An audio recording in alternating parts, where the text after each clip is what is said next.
बिस्मिल्लाहिर्रहमानिर्रहीम इय्याका नअबुदु व इय्याका नस्तईन। व्यूअर्स, मैं आपके पास हाज़िर खिदमत हूँ और ये आजकल परचेजिंग हो रही है जानवरों की, जिसके अंदर हम जानवर ख़रीद कर रहे हैं अपनी कुर्बानी के लिए। तो उसमें जो सबसे अहम चीज़ है कि जब हम कुर्बानी का जानवर मार्केट से परचेज़ करके हम आ जाते हैं, मंडी से लेकर अपने फार्म पे आ जाते हैं, तो हमने फिर उसके साथ क्या करना है, किस तरीके से उसको खुराक देनी है कि जिससे वो आ सके। देखें, खुराक आपने उसकी नॉर्मल देनी है। खुराक के अंदर आपने हरगिज़ हरगिज़ हरगिज़ हरगिज़ वो काम नहीं करना कि बस जी अब जानवर आ गया लिहाजा जी अब सुबह शाम उसको आप जो है ना फुल उसकी बंकर जो है वो भर के दे रहे हैं और उसको एक ही दिन में उसको मोटा करना, ऐसा हरगिज़ नहीं है। ये एक पूरी साइंस है कि आपने जानवर को कैसे उसका वेट इंक्रीज़ करना है। देखें, वेट इंक्रीज़ करने के लिए सब्ज़ चारे की ज़रूरत नहीं होती। मैं क्या कह रहा हूँ कि वेट इंक्रीज़ करने के लिए सब्ज़ चारे की ज़रूरत नहीं होती। उससे आप मुँह का जायका चेंज कर लेते हैं, या अगर फास्फोरस की कमी है तो वो आप सब्ज़ चारे से पूरी करा लेते हैं। सम टाइम ऐसा ही होता है कि आप फास्फोरस का इंजेक्शन लगा दें तो फास्फोरस की कमी पूरी हो जाती है। अब हमने जिस वक़्त देना ड्राई मैटर है, जो वेट इंक्रीज़ करना है, हमें ड्राई मैटर ज़्यादा देना पड़ेगा, जिसमें तूड़ी है, चोकर है, छिलका है, वंडा है, सूड़ी है, ठीक है। ये चीज़ें आप मिक्सअप करके एक जानवर को डालेंगे सूखी तूड़ी के साथ। अब क्या होगा, जानवर ये खाने के बाद पानी रज के पिएगा। रज के पीने के साथ क्या होगा, जब उसके पेट में ये खुराक जाएगी, जब उसका वंडा उसने खाया हुआ होगा, कंसनट्रेटेड उसने खाया हुआ होगा, जैसे ही वो इंक्रीज़ पानी पिएगा तो वो अंदर जाके आहिस्ता आहिस्ता आहिस्ता आहिस्ता उसकी बॉडी का हिस्सा बनना शुरू हो जाएगा। अब क्या होता है कि आपने जो मेन जो चीज़ है वो जिसका आपने ख्याल करना है, देखें वज़न जो है वो आहिस्ता आहिस्ता बढ़ता है, स्टेप वाइज, ठीक है। ऐसे कभी नहीं होता कि आप सुबह को जानवर लेकर आएँ और शाम को उसका वज़न जो है वो 40 किलो बढ़ा हुआ है, ऐसा मुमकिन नहीं है, ठीक है।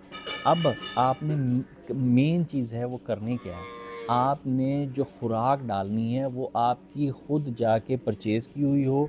आपने कोशिश करना है कि सारी चीज़ों को ला के उस इंग्रेडिएंट्स को लेकर उसको आपस में मिक्सअप करके, और उसको मिक्सअप करने के बाद उसको अपने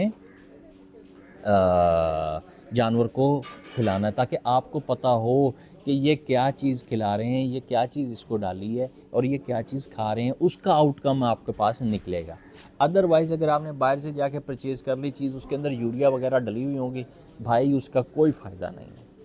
हाँ, जो आखिरी मंथ है, जो जब एक माह रह जाएगा, एंड का आखिरी मंथ रह जाएगा बकरा ईद से पहले, उस वक़्त हम जो है इसकी चीज़ों को ज़रा, वो किस्सा कहते हैं ना कि एक फ़ीड लॉ होता है। फ़ीड लॉ मतलब एक कानून होता है जिसके तहत हम फ़ीड डाल रहे होते हैं कि इसमें हमने ये चीज़ डालनी है, ये चीज़ डालनी है, ये चीज़ डालनी है। हम उस दिन, उस महीने के अंदर हम फ़ीड लॉ को ब्रेक कर देंगे। हम फिर उस लॉ को एक्सेप्ट नहीं करेंगे। उस महीने में हमने फिर जो चीज़ें डालनी है, उससे जो होगा, यूँ समझ लें कि आपका जानवर जो है ना वो यकदम ऐसे बूस्ट करता हुआ आ जाएगा। तो व्यूअर्स, ये अल्लाह पाक ने हमारे इसमें इवेंट्स के अंदर ये एक बहुत बड़ा इवेंट रखा है, जिसके अंदर हम लोग एक कुर्बानी कर रहे होते हैं और अरबों खरबों रुपए का बिज़नेस हो रहा था जानवर सेल परचेज़ का, ठीक है।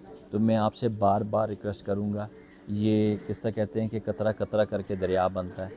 आप बिल्कुल लें, बिल्कुल लें। आप वच्छी मिलती है वच्छी ले लें, गाय मिलती है गाय ले लें, आपको वच्छा मिलता है वच्छा ले लें, ठीक है। जिसकी जितनी इस्तात है, ठीक है, उसके मुताबिक वो जानवरों को परचेज़ करें। परचेज़ करने के बाद 4 साढ़े 4 महीने आपके पास होंगे। आप उसको प्रॉपर तरीके से आप उसको वो रखेंगे अपने पास। रखने के बाद उसको जब उनके ग्रेजुअली वज़न वेट इंक्रीज़ करता आएगा और उसी तरह उनका जो है रेट इंक्रीज़ करता जाएगा, तो फिर आप उसको कुर्बानी के ऊपर जाकर वो सेल कर देंगे। आपने जब जानवर सेल करने हैं, ये याद रहे के चांद रात वाले दिन से 10 दिन पहले आपके जानवर आपने सेल कर दिए हों। आपके पास आपका जानवर नहीं होना चाहिए, आपके जानवर 10 दिन पहले सेल हो जाए, क्योंकि फार्मर हजरात जो हैं ये बेसिकली प्रोडक्शन कर रहे हैं। प्रोडक्शन वाले ने रिस्क नहीं लेना।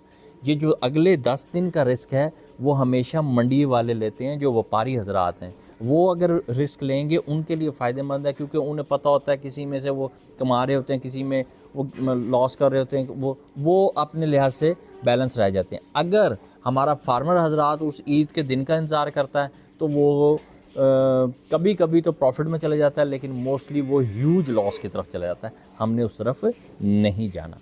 आपने इन चीज़ों का ख्याल रखना है, बेहद ख्याल रखना है। और इंशाल्लाह ताला मैं आपको जो जानवर जिस वक्त आप लेकर आते हैं अपने फॉर्म पे, फिर मैं आपको कुछ इंजेक्शंस वगैरह ऐसे बताऊंगा जिससे जानवर जो है आपका खाए पिएगा भी ठीक, उसको मसाले जात देने हैं वो भी बताऊंगा, और फिर कुछ ऐसे इंजेक्शन बताऊंगा जिससे जानवर जो है ना एनर्जेटिक रहेगा। ठीक है, तो इंशाल्लाह वो नेक्स्ट वीडियोस बनती रहेंगी, तो इसमें मैं इंशाल्लाह आपसे डिस्कस करूंगा। व्यूवर्स, आप अपना और अपने जानवरों का ख्याल रखें, नमाज़ पढ़ के अपने लिए और मेरे लिए दुआ कीजिए। बहुत शुक्रिया। अस्सलाम वालेकुम।